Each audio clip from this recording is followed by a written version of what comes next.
Sebelumnya salam sejahtera untuk kita semua. Semoga kabar kita baik-baik saja dan selalu dalam lindungan Tuhan Yang Maha Esa. Di sini saya akan mempresentasikan tugas 2 pertemuan 10 ekonomi kreatif. Sebelumnya perkenalkan dulu, nama saya Bernardino Aurelino Atok. NIM saya 2820891.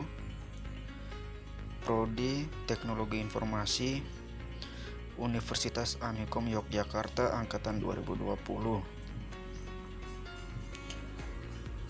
Dan untuk tugas saya ini saya memilih judul Global Innovation.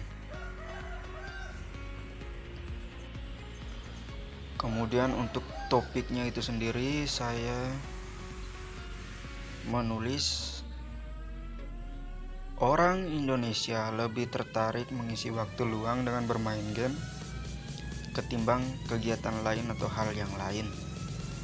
Misalnya itu belajar ataupun membaca dan lain-lain. Kemudian untuk linknya saya cantumkan dari sehatnegeriku.kemkes.id, .kemkes.go.id. Kemudian ada dari merdeka.com, kemudian Medcom ID. Untuk yang selanjutnya, urgensi. Apabila terlalu lama bermain game akan mengakibatkan kecanduan. Survei. Penulis melakukan survei online untuk mengetahui kegiatan yang paling diminati saat ada waktu luang. Yang pertama, lebih memilih bermain game daripada membaca buku. Jadi, dari survei yang saya temukan itu bahwa orang Indonesia lebih tertarik bermain game untuk mengisi waktu luang ketimbang kegiatan lain. Kemudian yang kedua, kurang tertarik untuk menonton film atau melihat berita-berita di media sosial ataupun televisi. 3. Tidak begitu tertarik terhadap kegiatan lain, misalnya pergi nongkrong, keluar bareng teman ataupun hal yang lain. Kemudian untuk hasil surveinya, dari 5 pertanyaan yang saya ajukan, dari 8 respon. Pertanyaan yang pertama yaitu, di antara kegiatan di bawah ini mana yang kamu suka? 75% menjawab bermain game, 12,5% menjawab nonton film, 12,5% membaca buku. Jadi di sini bermain game sangat unggul jauh di antara dua kegiatan lainnya tersebut.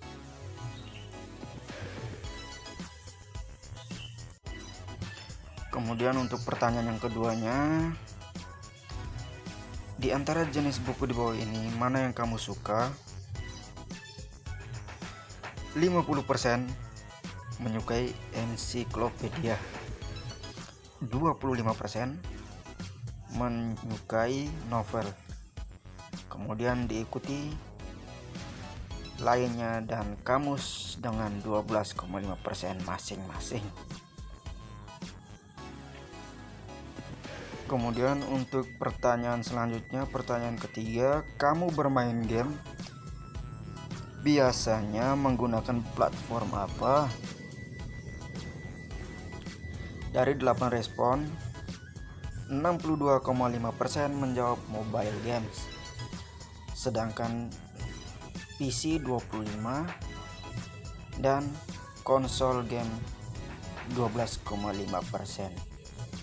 Jadi di sini kebanyakan orang Indonesia memakai smartphone atau mobile Sedangkan untuk penggunaan komputer atau PC itu hanya 25%-nya saja.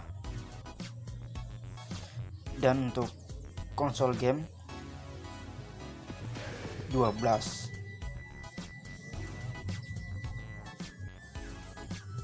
Kemudian untuk yang selanjutnya, pertanyaan keempat, game bergenre apa yang sering kamu mainkan?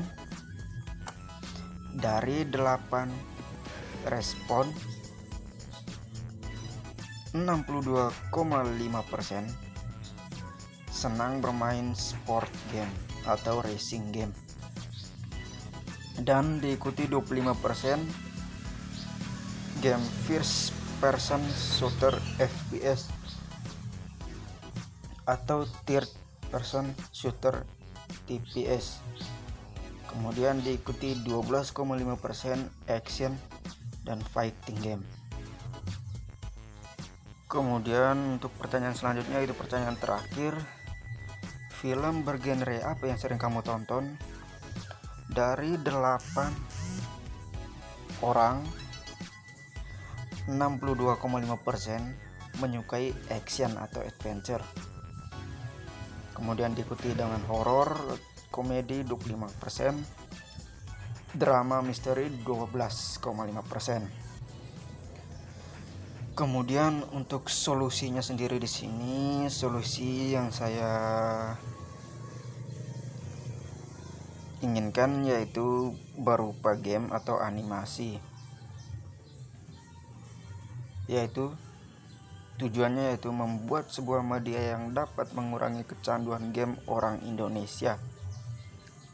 Media yang dibuat dapat digunakan di saat mempunyai waktu luang, memberikan fitur reward untuk memotivasi pengguna aplikasi. Kemudian untuk yang selanjutnya, tabel referensi.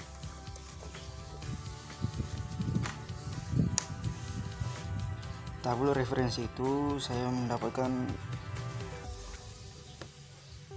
3 produk di sini, yaitu produk yang pertama aplikasi Duolingo.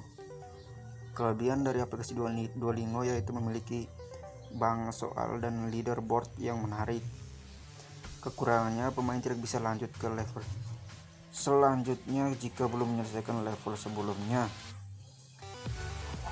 Peluang membuat aplikasi yang dapat memudahkan pengguna membaca buku dan model cicilan.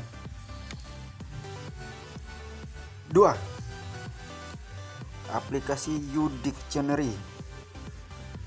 Kelebihannya terjemahkan gambar dengan kamera, belajar bahasa Inggris dari lock screen Android, main game untuk belajar bahasa Inggris.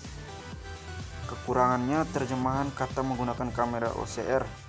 Terdapat iklan-iklan di dalamnya, beberapa bahasa yang belum terdownload.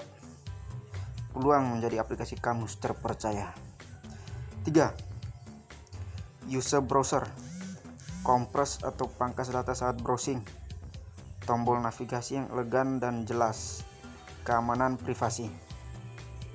Kekurangan, download sering gagal, berita yang berisi foto vulgar dan seksi, banyak iklan. Peluang, memudahkan pengguna untuk browsing. Kemudian ini adalah contoh dari referensi 1, yaitu aplikasi Duolingo. Kemudian ini adalah contoh dari referensi yang kedua, yaitu aplikasi kamus UDictionary. Referensi yang ketiga yaitu user browser. Bisa dilihat sendiri, sebelah kiri adalah tampilan dari user browser.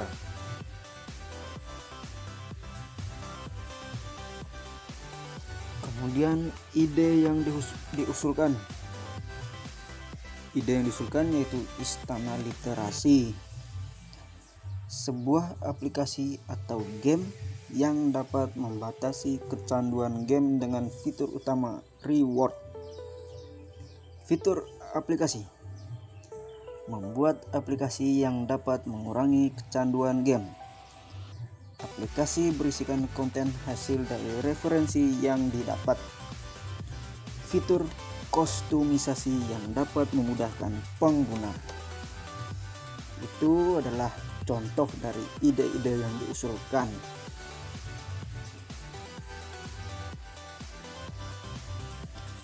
Kemudian survei fitur aplikasi.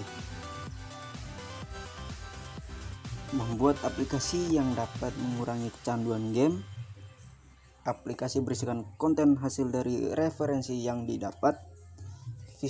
Fitur kostumisasi yang dapat memudahkan pengguna. Sekian dan terima kasih atas perhatiannya semua. Dan apabila saya ada kesalahan kata, mohon dimaafkan, karena kita sebagai manusia tidak luput dari yang namanya kesalahan.